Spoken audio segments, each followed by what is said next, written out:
Omega 3 fatty acid कैसा compound जो कि अगर आपको घुटनों में दर्द है, अगर आपको घुटनों में खिंचाव होता है या फिर आपके पट्टों में खिंचाव है और हड्डियां आपकी बॉडी में कमज़ोर है, तो अगर आप ओमेगा 3 फैटी एसिड को अपनी डाइट में, अपने खानों के अंदर ऐड करते हैं, तो आप देखेंगे आपको बहुत सारी चेंजेस आएंगी। सबसे पहले मैं आपको बताता हूं कि ओमेगा 3 फैटी एसिड का आपकी बॉडी के लिए आपको फ़ायदा क्या है। सो फ़ायदा जो है इसमें सबसे टॉप पे हमारे पास कि हमारी बॉडी के अंदर सोजिश, इन्फ्लेमेशन, इसको कम करता है। तो इन्फ्लेमेशन कब होती है? जब हमें घुटनों के अंदर आर्थराइटिस हो, या हमारे अगर कूल्हे की हड्डी के अंदर हमें आर्थराइटिस हो, या फिर हमारे टखने के अंदर आर्थराइटिस हो, या फिर कोई चोट लग जाए तो हमें सोजिश हो सकती है। अगर जिस्म के अंदर इन्फ्लेमेशन होती है तो इसको रिड्यूस करने के अंदर, इसको कम करने के अंदर आप ओमेगा 3 फैटी एसिड ले सकते हैं। नेक्स्ट जो इसका बेनिफिट है वो है आपके जॉइंट्स की सेहत, जॉइंट हेल्थ के लिए ये बड़ा अच्छा है। कार्टिलेज के डिग्रेडेशन, यानी कि जिनको घुटनों की ग्रीस का प्रॉब्लम हो, या जिनको हिप जॉइंट की ग्रीस का प्रॉब्लम हो, या किसी भी जोड़ के अंदर जो वो अगर कार्टिलेज डैमेज हो रही है, इसकी डिफरेंट स्टेजेस होती हैं, स्टेज 1, स्टेज 2, स्टेज 3 और स्टेज 4। ये मैंने स्टेजेस वाली वीडियो के अंदर समझाया था कि किस तरह से देखते हैं कि आपके घुटनों में या आपके जोड़ों के अंदर जो ग्रीस लॉस हुई है वो बेसिकली किस स्टेज पे ऊपर है।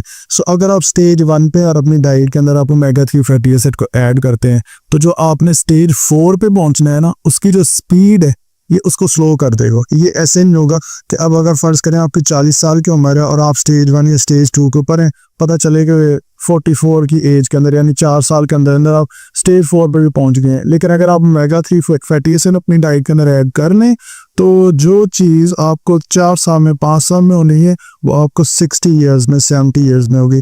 आर्थराइटिस को स्लो डाउन करने में और आपके जॉइंट्स की हेल्थ इंप्रूव करने में, कार्टिलेज को बनाने के अंदर ओमेगा 3 फैटी एसिड बहुत अच्छा है।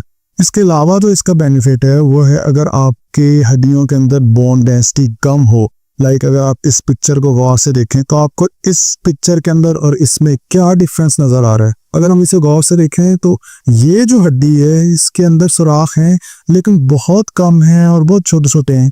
लेकिन ये जो दूसरी हड्डी है इसके अंदर आप सुराख देखें कितनी गहरे हैं, कितने ज्यादा हैं। इसे कहते हैं ऑस्टियोपोरोसिस।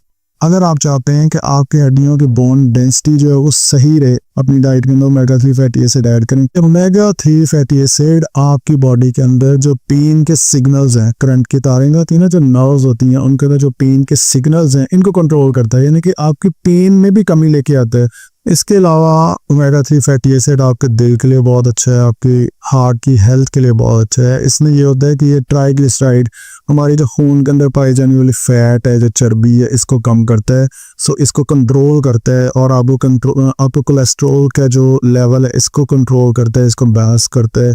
इसके अलावा आपकी ब्रेन की हेल्थ के लिए और आपके जो सोचने समझने की जो क्वालिटी है, आपको याद रखने की जो मेमोरी कंट्रोल है, या फिर आपके जो कॉग्निटिव फंक्शंस हैं, इनकी बेहतरी के लिए भी ओमेगा 3 फैटी एसिड बहुत अच्छा। तो ये तो हो गए सारे के सारे बेनिफिट्स जो कि अगर आप ओमेगा 3 फैटी एसिड लेते हैं तो ये फ़ायदे आपको हो सकते हैं। अब सवाल आता है कि ये हमें मिलेगा कहाँ से, कौन से ऐसे खाने हैं? तो सबसे पहली चीज़ है हमारे पास वो है फ़िश, मतलब मछली के अंदर आपको अच्छी क्वालिटी के अंदर ओमेगा 3 फैटी एसिड मिल सकता है। ओमेगा 3 फैटी एसिड के अंदर ना 2 डिफरेंट कंपाउंड्स होते हैं, एक होता है EPA और एक होता है DHA। EPA का मतलब होता है ईकोसाइपेंटाइनोइक एसिड और DHA का मतलब होता है डोपाज़ोहेक्सानोइक एसिड। ये EPA और DHA ये हमें दोनों, ये कंपाउंड फैटी एसिड्स के कंपाउंड्स हैं।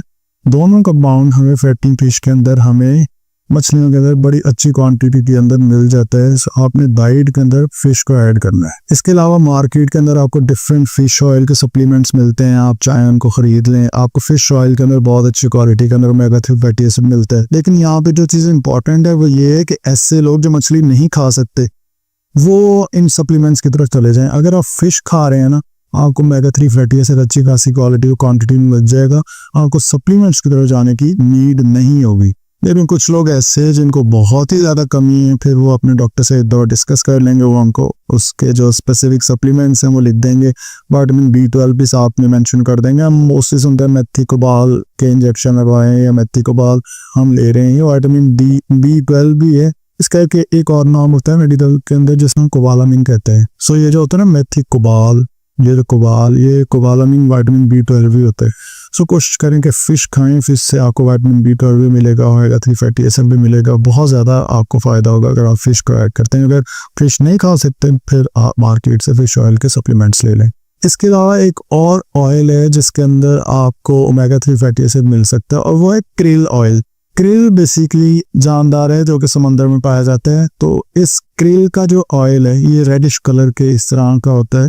तो अगर आप ये ले लें ऑयल, अच्छा इसके अंदर ये जो फैटी ओमेगा 3 फैटी एसिड आपको मिलता है वो जो हमें फिश से मिलता है, जो हमें मछली से मिलता है, उसको हमारी बॉडी एब्जॉर्ब इतने अच्छे से नहीं करती जितने अच्छे से क्रिल ऑयल से मिलने वाले ओमेगा 3 फैटी एसिड वो करती है। बट इसका मतलब ये नहीं है कि ये जो फिश ऑयल है या फिश से हमें मिलने वाला ओमेगा 3 फैटी एसिड है ये किसी काम का नहीं है, वो बहुत अच्छा है। बट अगर दोनों को कंपेयर किया जाए, मेरी तरफ से जो रिकमेंडेशन होगी वो क्रिल ऑयल की होगी। क्रिल ऑयल का जो ओमेगा 3 फैटी एसिड है ये इजी टू अब्जॉर्ब है। सो अभी तक और बस कौन से सोर्सेज हो गए, फिश ऑयल, क्रिल ऑयल, ठीक है। नेक्स्ट हमें ये ओमेगा 3 फैटी एसिड मिल सकता है, वो हमें अंडों में मिल सकता है। ये उन लोगों के लिए बहुत अच्छा है जो मछली नहीं खा सकते और ऑप्शन भी नहीं है, तो फिर अगर आपको क्रिल ऑयल भी अवेलेबल नहीं है तो आप अंडे खाएं। अंडों के अंदर आपको अच्छी क्वांटिटी के अंदर ओमेगा 3 फैटी एसिड मिलेगा और ये वैसे भी मार्केट में हमारे लिए इजीली अवेलेबल भी है। ये जो मैं चीज़ें बता रहा हूँ ना, अब इस तरह ये अगर आप फर्ज करें अंडे खाते हैं और इसका आमलेट बनाते हैं, बहुत इसके अंदर तेल डाल देते हैं, मिर्चें और मसाले, और वो जो ओमेगा 3 फैटी एसिड चाहिए ना वो तो फिर आप अपने पकाने के अंदर ही पूरा कर देंगे, चाहे फिश है चाहे ये। तो कोशिश करें जैसे उबला हुआ अंडा है, इसके अंदर अच्छी क्वांटिटी के अंदर आपको ओमेगा 3 फैटी एसिड मिलेगा। तो मैं आपको जस्ट बता रहा हूँ वो सोर्सेज जहाँ से ये चीज़ें मिल सकती हैं। बाकी इनको किस तरह से कंज्यूम करना है इसके ऊपर स्पेसिफिक वीडियो बनाएंगे कि कौन सा एक प्रोडक्ट की कि कैसे कैसे आप इनको यूज़ करना चाहिए, कैसे लेना चाहिए। सो नेक्स्ट जो हमारे पास सोर्स है जहाँ से हमें ओमेगा 3 फैटी एसिड मिल सकता है वो है हमारे पास फ्लैक्स सीड्स। इसे हम कहते हैं अलसी के बीज। जो नट्स और सीड्स वाली मैंने वीडियो बनाई थी उसके अंदर भी मैंने बड़ी डिटेल से इनके बेनिफिट बताए थे कि कैसे ये आपके घुटनों के लिए, आपकी हड्डियों की जो कमजोरी है, इनमें बहुत ज़्यादा बेनिफिट देते हैं। बेसिकली फ्लैक्स सीड्स के अंदर होता है अल्फा लाइनोलेनिक एसिड। तो ये जो एसिड है ये भी फैटी एसिड्स का, ओमेगा 3 फैटी एसिड्स का एक कंपाउंड है जो कि हमें फ्लैक्स सीड से बड़े अच्छी तरह से मिल जाता है। इसको अगर यूज़ करने की कोशिश करें, पीस के यूज़ करें, पीसा हुआ जो फ्लैक्स सीड्स है वो हमारे जिस्म के लिए ज़्यादा इजी होता है इसका ऑब्जॉर्व करना। इसके अलावा जो हमारे पास नेक्स्ट जो सीड है, जो हमारे पास सोर्स है ओमेगा 3 फैटी एसिड का, वो है हमारे पास चिया सीड्स। चिया सीड्स, इनको मोस्टली उर्दू में भी चिया सीड्स ही कहा जाता है, चिया के बीज कहा जाता है। अक्सर लोगों ने जब मैंने नट्स और सीड्स की वीडियो बनाई थी नीचे कमेंट्स किए थे कि चिया सीड को आप उर्दू में बताएं या फिर ऐसी टर्म्स की यूज़ करें जो कि इंग्लिश में आप उर्दू। मुझे जो चीज़ें अवेलेबल है, जो मैंने सर्च भी की हैं, जो देखी भी हैं, मोस्टली इसे तो चिया सीड्स ही कहते हैं। अगर किसी को पता है कि इसका उर्दू में क्या नाम है जो कॉमनली लोग पहचान सके, नीचे आपने कमेंट्स में बताना ताकि दूसरों को भी हेल्प हो सके थे कि मेरी भी हेल्प हो सके।